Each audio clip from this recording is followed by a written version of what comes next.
राम राम जी मित्रों, अब हम भगवत गीता अध्याय 13 के श्लोक 32 में प्रवेश कर रहे हैं, जहाँ भगवान श्री कृष्ण कह रहे हैं,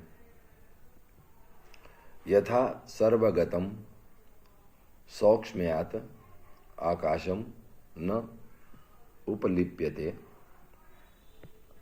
सर्वत्र अवस्थितः देहे तथा आत्मा न उपलिप्यते। जिस प्रकार सर्वत्र व्याप्त आकाश सूक्ष्म होने के कारण लिप्त नहीं होता, वैसे ही देह में सर्वत्र स्थित आत्मा निर्गुण होने के कारण देह के गुणों से लिप्त नहीं होता। यहाँ भगवान श्री कृष्ण बता रहे हैं आकाश के संबंध में कि जिस तरह आकाश सूक्ष्म होता है और सूक्ष्म होने के कारण वो सर्वत्र व्याप्त सा दिखाई देता है, ऐसे ही देह में आत्मा स्थित होने के कारण देह से लिप्त नहीं होती। देह जो है, देह का जो स्वभाव है वो है गुणों का स्वभाव। वो गुणों के अनुसार जीता है। वो सत्वगुण, तमोगुण या रजोगुण के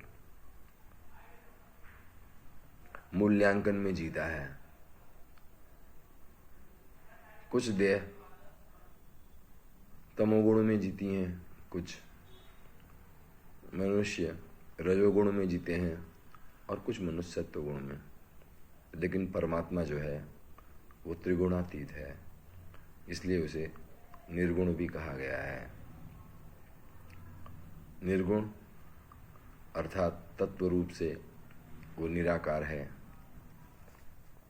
वो सच्चिदानंद है। सच्चिदानंद का अर्थात सत्य है,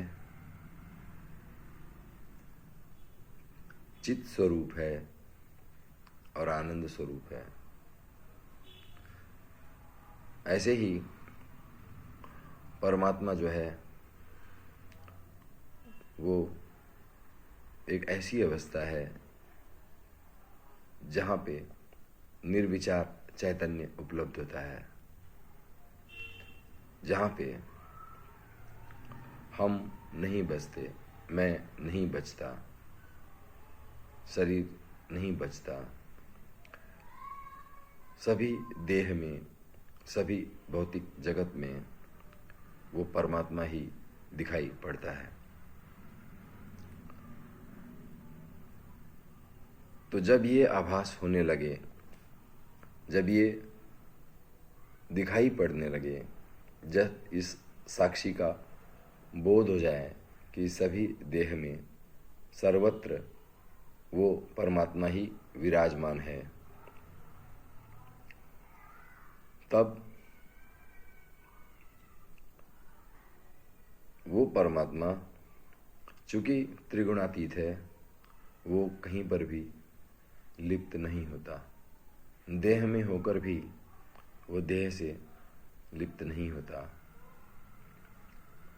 सर्वत्र व्याप्त होने के कारण जो पुरुष, जो व्यक्ति परमात्मा की खोज में लगा है, उसे सभी जगह वही परमात्मा दिखाई देने लगता है। यही भगवान श्री कृष्ण इस श्लोक में बताने की कोशिश कर रहे हैं। भगवान श्री कृष्ण ईश्वर की उस व्याख्या को सूक्ष्म से सूक्ष्म ढंग से समझाने का प्रयत्न कर रहे हैं, जिससे कि समस्त मानव जाति उस परमात्मा की ओर अग्रसर हो सके। अब इतना ही। हरे कृष्ण।